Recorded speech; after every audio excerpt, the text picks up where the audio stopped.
Bem, vamos para a segunda parte do curso, que são os conceitos e exemplos de suporte e resistência. Suporte e resistência. Numa tendência, seja de alta ou de baixa, há obstáculos que, por um momento, impedem a sua continuidade, o que provoca movimentos curtos contrários, para posteriormente ganhar força, para seguir com seu movimento, ou pode algumas vezes significar o término da referida tendência. Esses obstáculos podem ser caracterizados por um suporte ou resistência. Suporte nada mais é o local onde a força compradora se iguala ou supera a força vendedora. Com isso, o movimento de queda tende a parar e, podendo em algumas ocasiões ocorrer uma reversão de tendência, ou seja, inicia uma alta. O suporte geralmente é caracterizado por dois ou mais toques. Quanto mais toque tiver, mais forte é o suporte. Uma vez quebrado o suporte, vira resistência. E outra característica do suporte é que muitas vezes ocorre um aumento considerável de volume, ou seja, acima da média. Então, o suporte nada mais é a região em que a queda dá uma pausada, para posteriormente seguir com seu movimento. Ou então pode ser considerada uma região caracterizada pelo término da queda, para enfim o ativo reverter esse comportamento. Exemplos de suporte 1.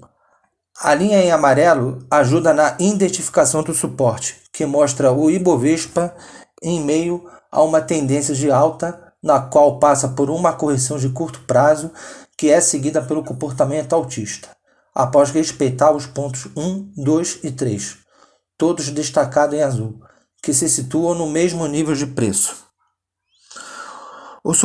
Ou seja, o suporte pode ocorrer tanto numa tendência de alta quanto de baixa.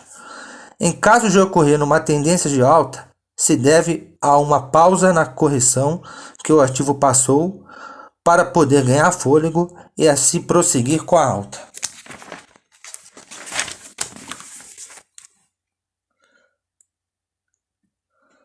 Suporte exemplo 2. Esse é o exemplo de um suporte em uma tendência de baixa.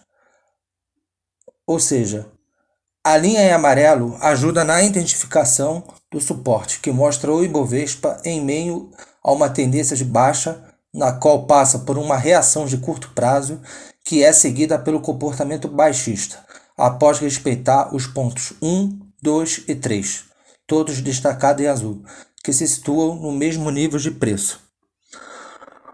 Ou seja, quando o suporte surge em uma tendência de baixa, serve para dar uma pausada na queda, para o ativo ganhar fôlego antes de prosseguir com seu comportamento baixista.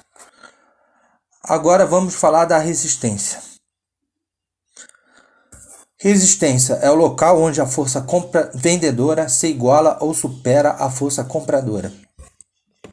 Com isso, o movimento de alta tende a parar e muitas vezes ocorre uma reversão de tendência, ou seja, começa uma queda. Logo, a resistência é o contrário do suporte. A resistência geralmente é caracterizada por dois ou mais toques. Quanto mais toques tiver, mais forte é a resistência.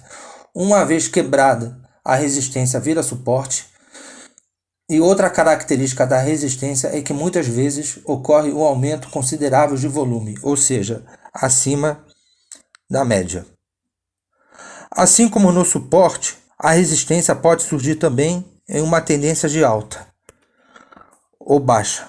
Quando surge uma tendência de alta, se deve ao cansaço no seu comportamento altista, que resultará numa correção para assim poder ganhar fôlego e posteriormente seguir com seu comportamento de alta. Exemplo de resistência 1. Aqui temos o exemplo de uma resistência, numa tendência de alta. A linha em amarelo ajuda na identificação da resistência, que mostra o Ibovespa, em meio a uma tendência de alta, na qual passa por uma correção de curto prazo, após tocar nos pontos 1 e 2, resistência, que é seguida pelo comportamento altista, após conseguir rompê-la.